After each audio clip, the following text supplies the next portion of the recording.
America में राष्ट्रपति चुनाव हो रहे हैं। इस समय पूरी दुनिया की नजरें इन चुनाव पर बनी हुई हैं। अमेरिका में अगले राष्ट्रपति के लिए चुनाव 5 नवंबर को होगा। ये मुकाबला मौजूदा उपराष्ट्रपति और पूर्व राष्ट्रपति डोनाल्ड ट्रंप के बीच होगा। ट्रंप और हैरिस दोनों दावेदारों के लिए ये चुनाव अहम है। साथ ही रिपब्लिकन पार्टी और डेमोक्रेटिक पार्टी के लिए भी ये साख का चुनाव है।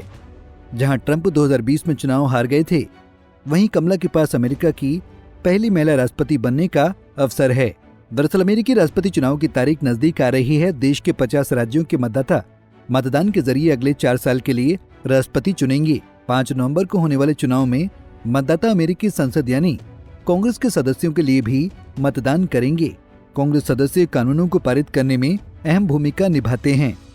दोनों मुख्य पार्टियां रिपब्लिकन और डेमोक्रेटिक पार्टी में राष्ट्रपति पद के उम्मीदवार का चयन राज्यों की प्राइमरी और कॉकस सभाओं में किया जाता है। प्राइमरी और कॉकस 2 ऐसे तरीके हैं जिनसे लोग राज्यों और राजनीतिक दलों को राष्ट्रपति पद के उम्मीदवार चुनने में मदद करते हैं।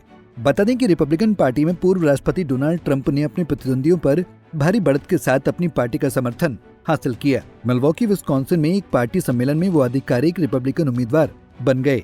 ट्रंप ने ओहियो के सीनेटर जेडी वेंस को अपना उपराष्ट्रपति पद का उम्मीदवार चुना है।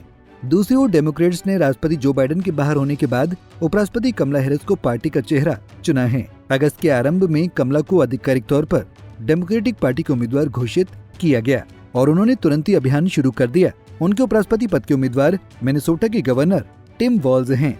जहां 2020 के चुनाव में जो बाइडेन के निर्वाचित होने के बाद से हैरिस उपराष्ट्रपति के रूप में कार्य कर रही हैं, तो वहीं ट्रंप तीसरी बार चुनाव लड़ रहे हैं।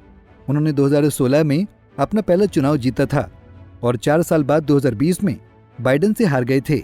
अमेरिका में चुनाव 4 वर्षों के अंतराल के बाद होते हैं।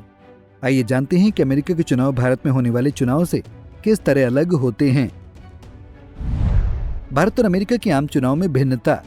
भारत में होने वाले आम चुनाव लोकसभा के लिए होते हैं। लोकसभा में इस समय 543 सीटें हैं। इसमें किसी भी पार्टी को सरकार बनाने के लिए 272 बहुमत के आंकड़े को पार करना पड़ता है। भारत में कई पार्टियां मिलकर भी बहुमत के आंकड़े को पाकर सरकार चला सकती हैं। ये गठबंधन की सरकार होती है। जैसे इस समय बीजेपी की अगुवाई वाले एनडीए गठबंधन की सरकार केंद्र में कार्यरत है। भारत में कोई भी सरकार का कार्यकाल 5 वर्षों के लिए निर्धारित है। वहीं अगर अमेरिका की बात करें तो यहाँ पर प्रेसिडेंट का चुनाव इलेक्टोरल कॉलेज से होता है। इलेक्टोरल कॉलेज में निर्वाचकों का चयन, निर्वाचकों की बैठक जिसमें वो राष्ट्रपति और उपराष्ट्रपति के लिए मतदान करते हैं तथा कांग्रेस द्वारा निर्वाचक मतों की गणना शामिल होती है। इलेक्टोरल कॉलेज में 538 इलेक्टर होते हैं।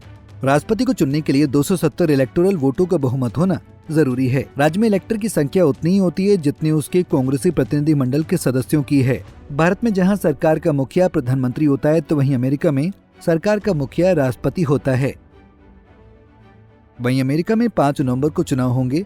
इन चुनाव के बाद एग्जिट पोल 6 नवंबर को सामने आएंगे। न्यूज चैनल अलग अलग राज्यों की विजेता का नाम जैसे जैसे काउंटिंग पूरी होगी बताते रहेंगे, लेकिन हर राज्य के वोट काउंट होने के बाद ही पूरी तस्वीर साफ होगी। अंतिम निर्णय में कई दिन या सप्ताह भी लग सकते हैं। ये इस बात पर निर्भर करता है कि वोटों की गिनती कितनी तेजी से की जाती है। बहरहाल अमेरिकी चुनाव में अगर कमला हैरिस जीतती हैं तो वो पहली महिला अमेरिकी राष्ट्रपति होंगी। अगर ये चुनाव ट्रंप के पक्ष में रहते हैं तो राइट विंग की विचारधारा को मजबूती मिलेगी। अमेरिका में राष्ट्रपति चुनाव में किसको जीत मिलेगी, इस पर पूरी दुनिया की नजरें बनी रहेंगी। Bureau report, Punjab Kesari TV. हमसे जुड़े रहने के लिए हमारे YouTube चैनल को सब्सक्राइब करें और नई वीडियो की नोटिफिकेशन के लिए बेल आइकॉन को दबाएं।